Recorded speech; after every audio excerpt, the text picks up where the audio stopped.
Please be advised that the video contains strong language.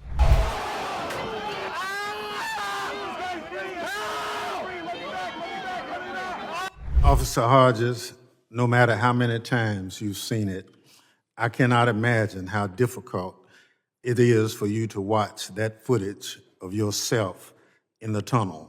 I want to begin by offering my condolences in the wake of the tragic shooting of Specialist Sarah Beckstrom and Staff Sergeant Andrew Wolf in the nation's capital last week. Our thoughts and the thoughts of all Americans continue to be with the families as they mourn Sarah's loss and pray for Andrew's recovery. Gun violence is a scourge of our country, and violence against troops and law enforcement officers is reprehensible. All Americans must condemn this violence, and the perpetrator must be held accountable.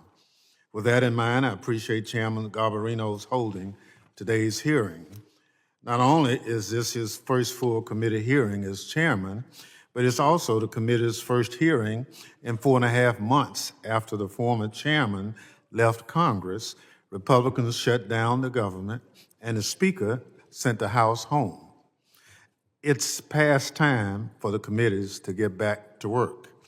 It's my understanding that next week we will have Secretary Kristi Noem before us at our annual Worldwide Threat hearing, and that too is also long overdue. Never in the history of the committee has the Secretary of Homeland Security hidden from congressional oversight like she has, aided by a Republican majority that refuses to hold the Trump administration accountable.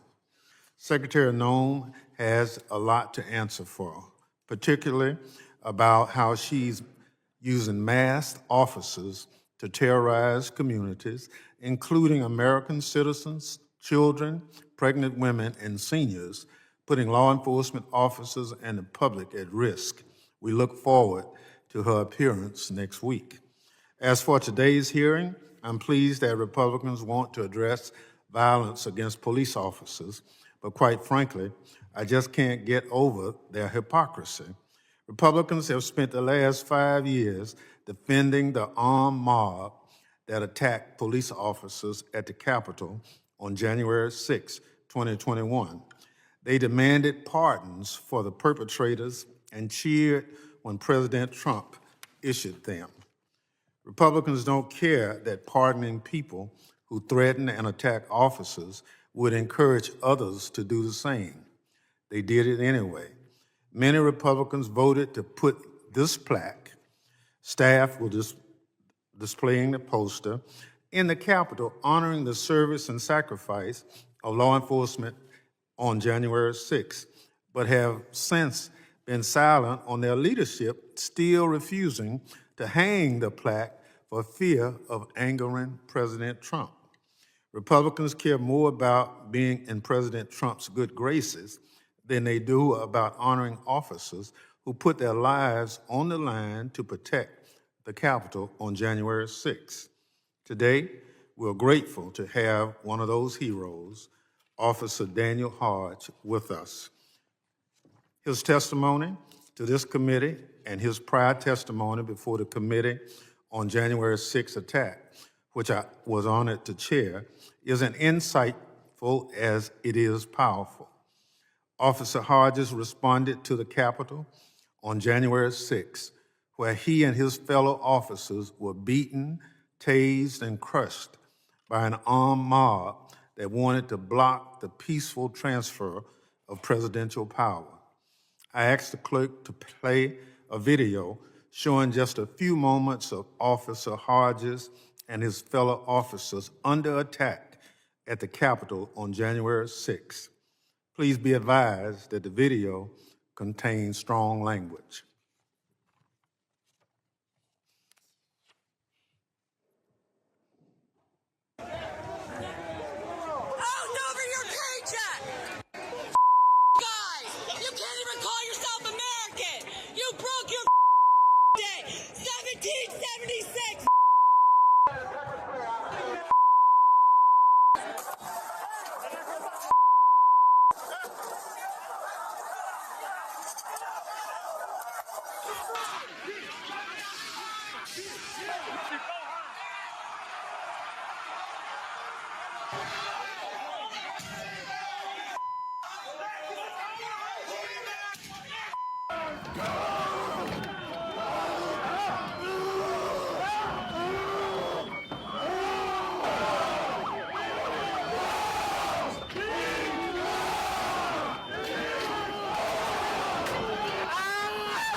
Officer Hodges, no matter how many times you've seen it, I cannot imagine how difficult it is for you to watch that footage of yourself in the tunnel.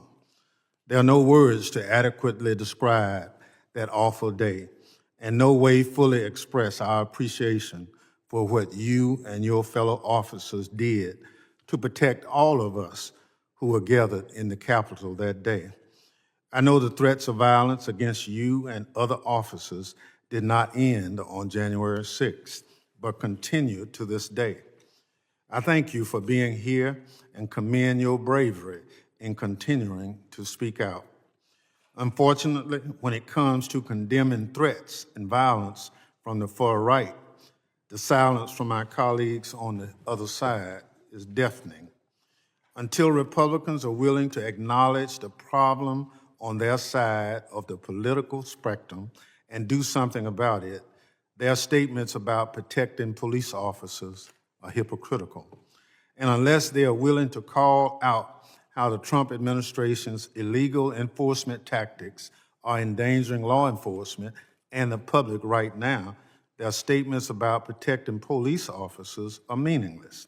I urge Republicans to join us in condemning attacks against police, regardless of ideological motivation, and begin holding the Trump administration accountable for its actions. I thank the witnesses again for joining us today.